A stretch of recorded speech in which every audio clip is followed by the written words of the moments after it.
하나님께서 오늘 우리에게 주신 말씀은 마태복음 6장 25절부터 33절까지의 말씀입니다. 제가 갖고 있는 성경은 신약성경 9면에 있습니다. 마태복음 6장 25절부터 33절까지의 말씀 찾으셨으면 제가 한 절, 여러분 한 절 교독하시겠습니다. 그러므로 내가 너희에게 이르노니 목숨을 위하여 무엇을 먹을까 무엇을 마실까 몸을 위하여 무엇을 입을까 염려하지 말라. 목숨이 음식보다 중하지 아니하며 몸이 의복보다 중하지 아니하냐.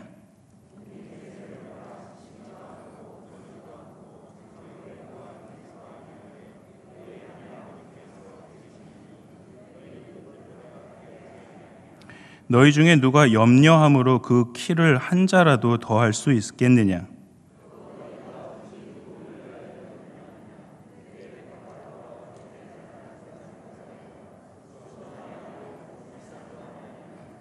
그러나 내가 너희에게 말하노니 솔로몬의 모든 영광으로도 입은 것이 잇꽃 하나만 갖지 못하였느니라.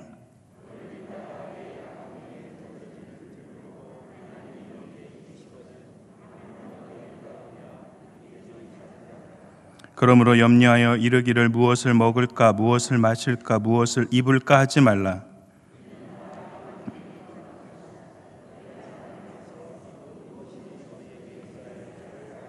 같이 읽겠습니다. 그런즉 너희는 먼저 그의 나라와 그의 일을 구하라. 그리하면 이 모든 것을 너희에게 더하시리라. 아멘.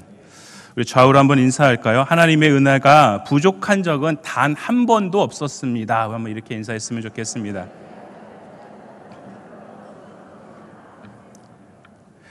오늘 저는 그러므로라는 제목으로 말씀을 같이 나누려고 합니다. 현대 사회에서 빼놓을 수 없는 근본적 주제 중 하나는 의식주 문제입니다. 의식주는 사회를 형성하는 에센스, 핵심이자 본질입니다. 이런 의식주를 편리하도록 도와주는 것이 재물 또는 물질입니다. 그런데 우리의 삶을 편리하도록 만들고 있는 재물이지만 세상의 염려도 바로 이 재물에서부터 비롯됩니다. 2012년 올해의 책으로 선정된 피로사회를 쓴 한병철 교수는 그의 책의 첫 문장을 이렇게 시작합니다. 시대마다 그 시대에 고유한 주요 질병이 있다. 그러면서 그는 오늘날 현대사회의 질병은 박테리아적인 이 질병이 아니라 우울증, 주의력 결핍, 과잉 행동장애, 경계성 성격 장애 등 이 신경성 질환들이 주를 이룬다라고 말을 했습니다. 여러분, 이런 신경성 질환의 근본적인 원인은 어디에서부터 시작될까요? 바로 재물 때문입니다. 삶을 윤택하고 편리하도록 이용해야 할 이 물질의 이중성 때문에 때로는 행복하기도 하지만 때로는 우리의 삶이 힘들어지기도 합니다. 올해 1월 현대 소비주의 사회에서 인간은 끊임없이 다른 대상과 비교하며 자신의 정체성을 확인한다라는 이 사실을 말씀을 전하면서 함께 나눴습니다. 그때 세상이 판단하는 10가지 기준이 있다라고 말씀을 전해드렸는데요. 이 알파벳 P자로 시작하는 10가지로 첫 번째는 이 지각입니다. 지각. 지각은 어떻게 보여지느냐, 다른 사람이 평가하는 나의 외모가 존재 가치가 되는 판단 기준으로 삼고 있는 것이죠. 두 번째는 소유로 얼마를 가졌느냐로 경제적 능력이 판단 기준으로 삼는 것입니다. 세 번째는 지위입니다. 세상 지위가 나의 존재 가치를 결정합니다. 네 번째는 힘입니다. 권력이 있고 힘이 많을수록 가치 있는 사람이라고 생각합니다. 다섯 번째는 성과입니다. 실력이 좋고 성적이 좋으면 중요하게 생각합니다. 여섯 번째는 학력입니다. 높은 학력을 가지고 있으면 좋은 가치를 판단할 수 있을 것이다 라고 생각합니다. 일곱 번째는 인기입니다. 사람들에게 인기가 많으면 인정받는다라고 생각하죠. 여덟 번째는 취미입니다. 무엇을 즐기느냐로 요즘 SNS에 이 취미 사진을 올리면서 내가 어떤 사람이다, 내가 이와 같은 사람이다라는 것을 보여주려 합니다. 9번째는 열정입니다. 지금 관심 분야에 열정을 쏟는지, 무엇을 할 때 기뻐하는지로 판단하는 것이죠. 마지막 10번째로는 명성입니다. 그가 가진 명성으로 그의 존재 가치를 평가하고 있다라는 사실이죠. 그런데 여러분, 이 10가지의 모든 것들이 재물이 있으면 이 모든 것이 가능하다라고 생각들 합니다. 그래서 재물이 인생의 목표가 되다 보니까 한병철 교수가 말하고 있는 이 피로사회의 현상이 발생하는 것이고, 염려와 불안, 근심과 걱정을 유발하는 일상이 되어버렸습니다. 그리고 이런 사회 속에서 그리스도인들은 일상과 신앙, 두 세계관을 오고 가며 어떻게 살아야 할지에 대해서 고민하고 분투하는 일상을 살아가고 있습니다. 성도 여러분, 여러분은 여러분 스스로를 지금 무엇으로 증명하고 계십니까?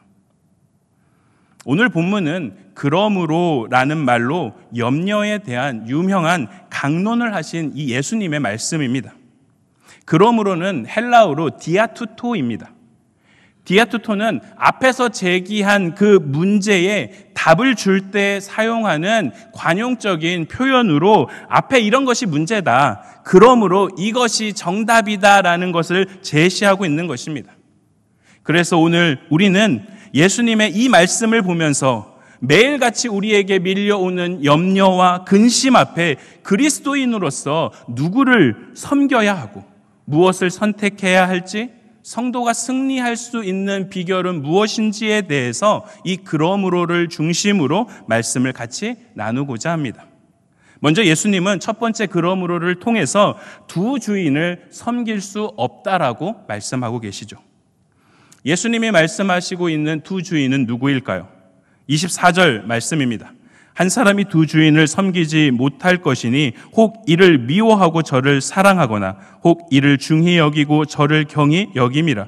너희가 하나님과 재물을 겸하여 섬기지 못하느니라. 예수님이 말씀하시는 두 주인은 하나님과 재물입니다.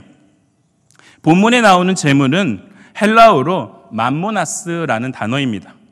이 맘모나스라는 이 단어는 믿다, 신뢰하다라는 뜻으로 우리가 예배 때마다 아멘 할 때 이 아멘과 같은 동일한 어근을 사용하고 있습니다. 이 영어 단어 가운데 재물을 맘몬이라고 합니다. 이 맘몬이라는 단어 역시 이 헬라어인 맘모나스라는 이 단어에서부터 비롯되었습니다. 고대 사회로부터 재물은 사람들이 가장 신뢰하고 의지하는 수단입니다. 오늘날도 물질을 가장 신뢰하는 것은 마찬가지입니다. 그러다 보니까 이런 재물이 의인화되어 인간이 재물을 섬김의 대상으로 여기게 되고, 바로 이 안에서, 이 재물을 추구하는 이 안에서 수많은 죄악들이, 수많은 죄의 문제들이 발생하고 있는 것입니다. 성도 여러분, 하나님 사랑의 반대는 우상숭배입니다. 예수님께서 가장 엄중히 경고한 우상숭배 중 하나의 형태가 바로 재물을 숭배하는, 이 맘몬 숭배하는 맘몬 숭배 사상입니다. 물질이 악해서가 아니라, 물질이 악하기 때문만이 아니라 오로지 하나님만을 섬겨야 하는 인간이 하나님을 선택하지 않은 또 다른 대상을 선택한다라는 것이 문제인 것입니다. 24절에 미워하고라는 이 단어 안에는 증오라는 뜻보다 덜 사랑한다라는 의미입니다. 만몬과 하나님, 두 주인 사이에서 하나님을 덜 사랑하고 만몬을 더 사랑한다라는 의미입니다. 결국 하나님보다 이 만몬을 선택하고 재물을 선택함으로 인하여서 어떤 일들이 벌어지고 있습니까? 부모와 자식 사이에 그 틈이 갈라집니다. 재산 분배로 인하여서 형제지간의 싸움이 일어납니다. 사회에 온갖 불의와 갈등이 조장되고 국가 간의 전쟁이 일어나고 있습니다. 이 모든 것들이 만몬 숭배로부터 시작되기에 오늘 주님은 하나님과 이 재물을 동시에 섬길 수 없다라는 것을 말씀하시며 우리의 주인 노릇하려고 하는 이 물질주의를 경계하라고 말씀하고 계신 것입니다. 사단은 끊임없이 바로 이런 물질주의로 우리의 안녕과 행복을 그 안에서 찾도록 합니다. 그런데 여러분, 이것이 왜 문제가 되냐면 바로 끊임없이 이 물질주의가 그 안에서 우리의 안녕과 행복을 찾다 보면, 다시 말해 인간 스스로 하나님의 노릇을 해버리고 있는 것입니다. 그러나 주님은 공중에 나는 새를 먹이시고 들의 백합화도 입히시는 아버지 하나님을 의지하라고 말씀하고 계시죠. 25절의 첫 번째 그러므로로 시작하시며 목숨을 위해 무엇을 먹을까, 몸을 위하여 무엇을 입을까 염려하지 말라 단호하게 말씀하십니다. 여러분, 주님의 염려하지 말라 이 말씀은 제한하는 것이 아닙니다. 마음이 내키면 하고 내키지 않으면 안 해도 된다, 이런 말씀이 아니라 명령인 것입니다. 세상의 물질주의에 사로잡혀 고통받지 말고 인생의 온전한 주인이신 예수 그리스도 안에서 진정한 행복을 누리기를 우리에게 명령하고 계신 것입니다. 성공의 신학자이자 기독교 윤리학자인 스텔린 하우어스는 이 재물에 대해서 이렇게 이야기합니다. 재물에 사로잡힐 때 우리는 우리 재물을 우리 의지대로 자유롭게 사용할 수 없음을 발견한다. 하지만 우리가 거기서 해방되면 우리 관심이 지극히 참되고 아름다운 것에 사로잡히게 되어 우리가 재물을 빼앗긴 채로 살아온 것을 깨닫게 된다. 성도 여러분, 예수님이 여러분의 구주가 되심을 믿으십니까? 재물보다 주님을 더 사랑하십니까? 예수님을 따르는 제자는 자신이 따라야 할 주인을 선택하고 평생을 따라가야 합니다. 우리가 따라가야 할 분은 오직 한 분, 예수 그리스도 한 분밖에 없습니다. 바로 그 예수님 안에 물질이 주는 행복보다 주님께서 우리에게 주시는 행복이 더 큽니다. 하우어스가 말한 지극히 참되고 아름다운 것은 바로 주 안에서 찾을 수 있는 아름다움인 것입니다. 그래서 주님 안에서 찾게 되는 그 아름다움이 우리 안에 임하게 되면 염려가 사라지는 것입니다. 슬픔이 변하여 기쁨으로 바뀌게 되는 것입니다. 고통 뒤에 숨겨진 하나님의 비밀을 우리는 발견하게 되는 것입니다. 그러기에 두 주인 사이에서 우리는 고민하지 말아야 합니다. 우리가 평생 섬겨야 할 분은 오직 한 분, 예수 그리스도 한 분밖에 없음을 믿으시는 저와 여러분 모두가 되시길 주님의 이름으로 축원합니다. 그렇다면 두 번째로 우리가 생각해야 할 것은 예수님을 진정한 인생의 주인으로 모시는 자에게 찾아오는 이 염려를 우리는 무엇으로 이겨야 할까요? 두 번째 그러므로로 예수님은 이렇게 말씀하십니다. 염려는 믿음으로 이긴다라고 말씀하고 계십니다. 여러분, 염려의 본질은 하나님을 믿지 못하는 불신에서부터 비롯됩니다. 출애굽기 14장에서 보면 홍해 앞에 있는 이스라엘 백성들이 나옵니다.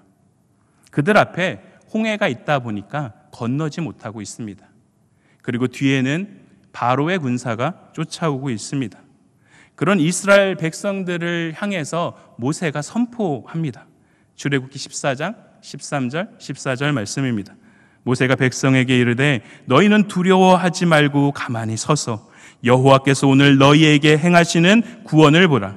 너희가 오늘 본 애굽 사람들을 영원히 다시 보지 아니하리라. 여호와께서 너희를 위하여 싸우시리니 너희는 가만히 있을지어다. 모세의 선언대로 하나님의 능력을 이스라엘 백성들은 보았습니다. 그리고 하나님의 능력을 보게 된 이 이스라엘 백성들은 하나님을 믿게 됩니다. 출애굽기 14장 31절의 말씀입니다. 이스라엘이 여호와께서 애굽 사람들에게 행하신 그 큰 능력을 보았으므로 백성이 여호와를 경외하며 여호와와 그의 종 모세를 믿었더라. 그런데 여러분, 이 믿음이 사흘길 만에 바뀌게 됩니다. 수르 광야에 들어가 마라에 이르렀더니 그들은 물을 먹지 못했습니다. 그러자 이스라엘 백성들은 하나님을 원망했습니다. 그리고 이후 이스라엘 백성들은 광야에서 끊임없이 하나님을 의심합니다. 하나님께서 만나와 메추라기를 그들에게 주셨지만 그들은 의심합니다. 하나님의 인도하심과 보호하심을 믿지 않고 내일에 대한 염려로 하루 분량으로 정해진 만나보다 더 욕심을 부립니다. 그 원망과 불평과 의심으로 일주일이면 갈 수 있는 거리를 그들은 40년 동안 방황합니다. 여러분, 이 모든 것은 신실하신 하나님을 믿지 못하였기 때문입니다. 그리고 이 믿지 못하는 이 이스라엘 백성을 통해서 우리는 이 염려가 믿음과 연결된다라는 사실을 알게 됩니다. 그래서 주님도 오늘 본문 31절, 32절처럼 말씀하시는 것입니다. 그러므로 염려하여 이르기를 무엇을 먹을까, 무엇을 마실까, 무엇을 입을까 하지 말라. 이는 다 이방인들이 구하는 것이라. 주님은 이 모든 것이 이방인들이 구하는 것이다라고 말씀하시죠. 여기서 말하는 이방인은 하나님을 믿지 못하는 자, 다시 말해 하나님을 믿지 않는 것으로 주님도 바로 염려의 문제로 보고 계신 것입니다. 주님은 공중의 새를 보라고 말씀하십니다. 심지도 거두지도 창고에 모아들이지도 않지만 하늘 아버지께서 그 모든 것을 기르신다고. 그런데 이런 새보다 너희가 더 고귀한 가치를 지닌 존재라고 말씀하시죠. 28절, 29절에는 어떻게 말씀하고 계십니까? 또 너희가 어찌 의복을 위하여 염려하느냐? 들의 백합화가 어떻게 자라는가 생각하여 보라. 수고도 아니하고 길쌈도 아니하느니라. 그러나 내가 너희에게 말하노니 솔로몬의 모든 영광으로도 입은 것이 이 꽃 하나만 갖지 못하였느니라. 모든 부귀와 영광을 누렸던 솔로몬의 그 호화로운 옷보다 들꽃 하나의 아름다움이 더 크다며, 이렇게 지극히 작은 피조물에게도 하나님은 섬세한 사랑을 쏟으시는데 하물며 하나님의 자녀인 우리는 이보다 더 큰 사랑을 우리에게 주시지 아니하겠느냐 말씀하고 계십니다. 여러분, 이런 하나님의 사랑, 이 사랑을 더 깊이 이해할 수 있을 때, 그때 우리에게 필요한 것이 바로 믿음입니다. 확고한 믿음을 가진 자는 하나님의 그 깊으신 사랑의 깊이를 볼 수 있습니다. 하나님을 향한 절대적 그 믿음을 가진 사람은 어떠한 상황에도 철저하게 하나님만을 신뢰합니다. 다니엘을 보십시오. 눈앞에 사자가 있다 할지라도 위에 계신 하나님을 바라봅니다. 예수님을 따르는 제자들도 부활하신 예수님을 만난 이후 그들은 예수님을 주로 믿었습니다. 그러자 그들은 자신의 인생을 오직 주님을 위해 던져버립니다. 시련이 닥쳐도 하나님을 믿기에 넘어져도 다시 일어섰습니다. 오늘은 힘들지만 내일을 향한 소망을 품고 끝까지 주를 향한 그 믿음만 붙잡았습니다. 히브리서 3장 6절의 말씀을 우리 다 같이 한 목소리로 읽도록 하겠습니다. 그리스도는 하나님의 집을 맡은 아들로서 그와 같이 하셨으니 우리가 소망의 확신과 자랑을 끝까지 굳게 잡고 있으면 우리는 그의 집이라. 아멘. 히브리서 3장 14절의 말씀도 우리 다 같이 한 목소리로 읽도록 하겠습니다. 확신한 것을 끝까지 견고히 잡고 있으면 그리스도와 함께 참여하는 자가 되리라. 아멘. 히브리서 두 말씀 속에 겹쳐서 나오는 단어가 있습니다. 끝까지 굳게 잡고 있으면, 믿음을 갖고 끝까지 굳게 잡고 있으면 우리는 예수 그리스도의 집이 되고 먼 훗날 하나님께서 우리에게 예비해 두신 천국 잔치에서 그리스도와 함께 참여하는 자가 될 수 있다라고. 성도에게 염려와 두려움을 극복할 수 있는 길은 오직 주를 향한 그 믿음을 끝까지 굳게 잡고 있을 때 가능한 것입니다. 여러분, 하나님은 우리의 모든 필요를 아십니다. 32절 말씀을 보십시오. 너희 하늘 아버지께서 이 모든 것이 너희에게 있어야 할 줄을 아시느니라. 나보다 나를 더 많이 아시는 분은 나를 창조하시는 하나님이십니다.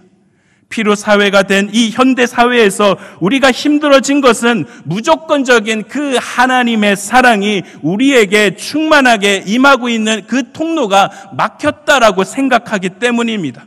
그러다 보니까 무한하신 하나님을 신뢰하기보다는 끊임없이 남과 비교하고 유한한 세상의 기준으로 나라는 정체성을 판단하면서 세상의 염려 앞에 힘들어하는 것입니다. 그러기에 여러분, 인간은 할 수 없지만 하나님은 전능하시다라는 이 사실을 믿으시길 바랍니다.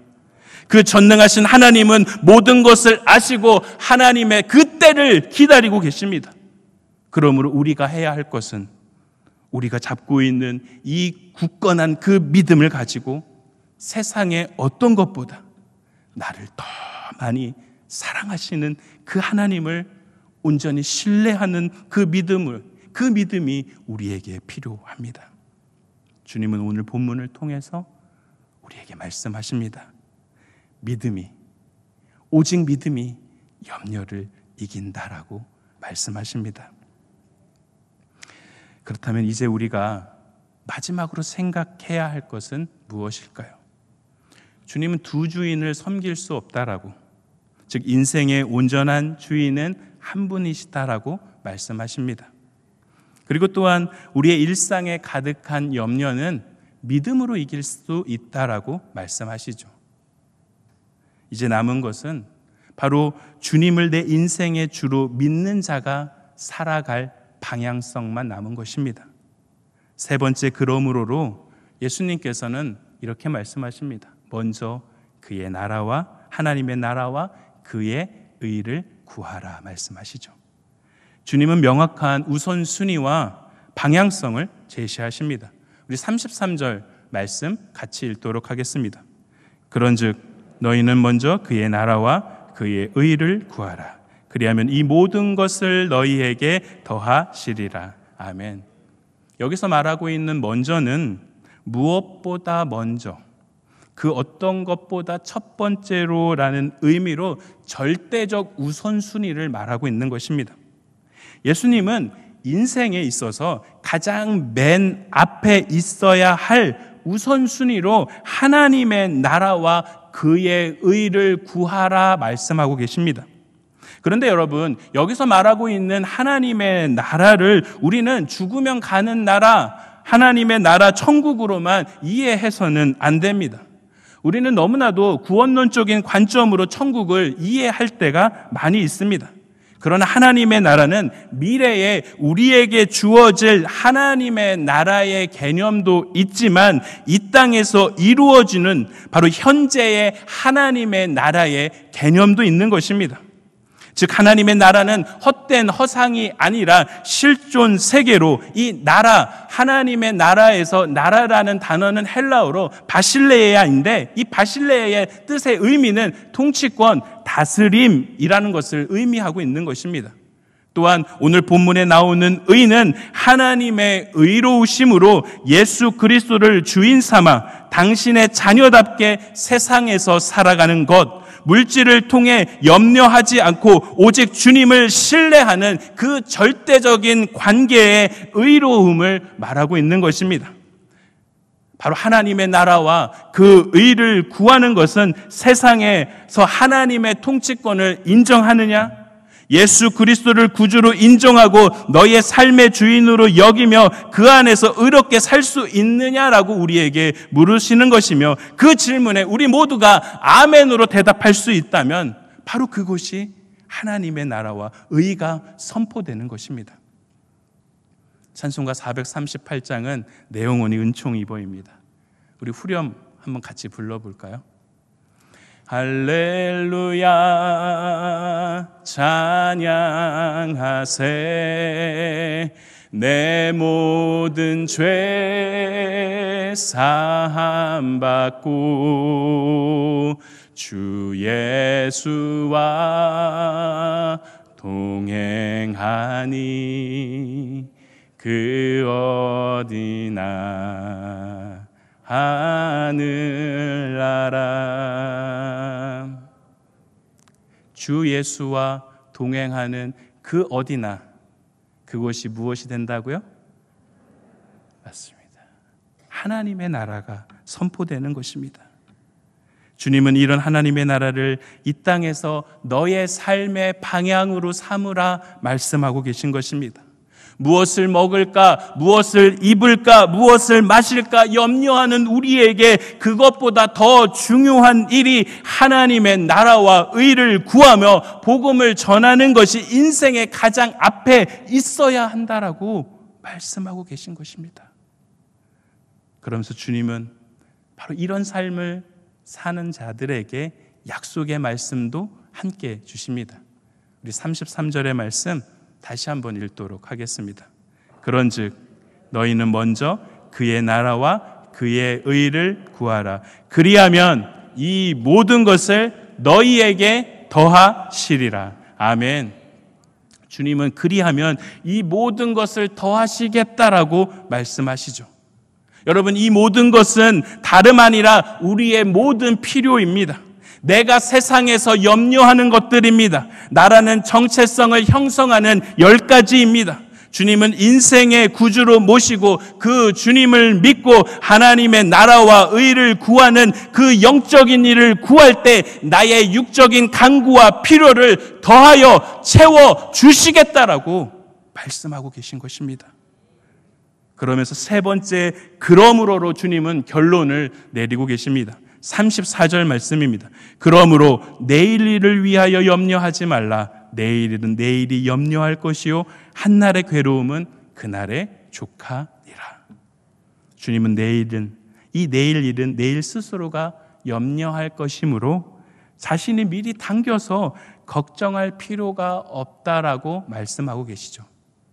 이는 미래는 하나님께 맡기고 현재 우리에게 주어진 그 사명에 최선을 다하라는 말씀으로 세상에서 살 때 성도의 우선순위는 6이 아니라 0이며 세상 나라가 아니라 하나님의 나라이며 그분의 의로우심을 믿어 당신의 자녀답게 믿음으로 이기는 것이야말로 세상에서 승리할 수 있는 길이라고 말씀하고 계신 것입니다.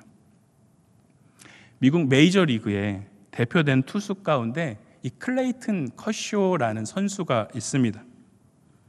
메이저리그에서 14년 동안 뛰면서 거둔 성적이 185승 84패, 방어율이 2.49입니다. 그러니까 한 경기에 2점 이상 안 준다는 거죠. 근데 몇 해 전만 해도 1점대 방어율이었습니다. 야구 선수에게 최고의 상이라고 하는 이 사이 영상을 3번 이상 수상한 사람입니다. 그의 몸값이 하나로 2,282억입니다. 최근 부상으로 좀 주춤하고 있지만 21세기의 최고의 투수 중 한 명이라는 점은 변함이 없습니다. 그런데 이 선수가 더 위대하게 느껴지는 면은 다른 데 있습니다. 세상에 말하고 있는 그 10가지를 소유한 커쇼를 더 위대한 선수로 만들고 있는 것은 그의 정신세계입니다. 그의 인터뷰 중에서 몇 문장을 한번 소개하려고 합니다. 우리는 세상을 이해하고 믿음으로 세상을 보아야 합니다. 우리는 하나님께 영광을 돌리기 위해 사는 일이 우리 삶의 목적입니다. 많은 사람들이 나를 지켜봅니다. 나는 그들에게 신앙을 전하지는 않습니다. 그저 크리스천이 어떻게 사는지를 보여주려고 노력할 뿐입니다. 그의 인터뷰에서 알 수 있듯이 그의 인생의 목적은 돈이 아니라 하나님의 나라입니다. 그는 하나님의 나라를 이 땅에서 실현시키기 위해 하나님께서 자신에게 주신 그 재능을 사용하고 있습니다. 야구 선수들은 이 비시즌이 되면 내년에 더 잘 던지기 위해서, 더 잘 치기 위해서 자신의 몸에 투자를 합니다. 그런데 이 커쇼는 비시즌이 되면 해년마다 자신을 돌아보기 전에 아프리카 잠비아에 가서 봉사활동을 해년마다 합니다. 그는 막대한 부를 가졌지만 그 부를 주신 분이 하나님이심을 알기에 자신의 마음대로 인생을 살지 않고 오직 주를 위해 살고 있습니다. 그는 자신의 삶의 우선순위를 하나님의 나라와 의를 구하는 데 두면서 살고 있는 것이죠. 이것이 그를 위대한 선수라고 말할 수 있는 이유입니다. 사랑하는 성도 여러분, 하나님의 은혜가 부족한 적은 단 한 번도 없었습니다. 다시 한번 말씀드립니다. 하나님의 은혜가 부족한 적은 단 한 번도 없었습니다. 하나님은 언제나 충만한 은혜를 우리에게 부어주셨죠. 그런데 인간 스스로가 그 은혜의 깊이를 알지 못하기에 늘 부족하다라고 생각할 뿐입니다. 또한 세상의 염려도 마찬가지로 믿음의 눈으로 보면 그 염려조차도 하나님의 은혜로 바뀌게 되는 것입니다. 하나님은 나보다 나를 더 잘 아십니다. 나의 머리털까지 세시는 분이 하나님이시다라고. 나보다 더 많은 것을 아시는 그 창조주 아버지는 믿음의 자녀를 절대로 버리시지 아니하십니다. 그 하나님의 은혜를 주실 때를 기다리고 계시는 것입니다. 그러기에 우리는 우리에게 주어질 그 하나님의 은혜의 때를 기다리며 우리의 삶의 우선순위가 나를 위해서 내 육적인 것을 채우는 것을 우선순위에 두는 것이 아니라 하나님의 나라와 하나님의 그 의를 구하는 곳에 두었을 때 하나님은 나에게 더하여 주시는 그 은혜를 우리에게 주시겠다라고 말씀하고 계십니다. 오늘도 그 주님께서 우리는 그 길을 가라고 말씀하고 계시죠. 사랑하는 성도 여러분, 우리의 삶의 우선순위에 어디에 있습니까? 하나님의 나라와 하나님의 그 의를 구하는 것이 우리의 인생의 가장 맨 앞에 있어야 할 줄 믿습니다. 그 길이 때로는 좁다 할지라도 그 길을 믿음 안에서 걸어가시는 저와 여러분 모두가 되기를 소망합니다. 우리의 인생의, 우리의 삶의 주인은 오직 예수 그리스도 한 분밖에 없음을 믿음 안에 선포하시면서 한 주간 주 안에서 승리하시는 저와 여러분 모두가 되시길 주님의 이름으로 축원합니다.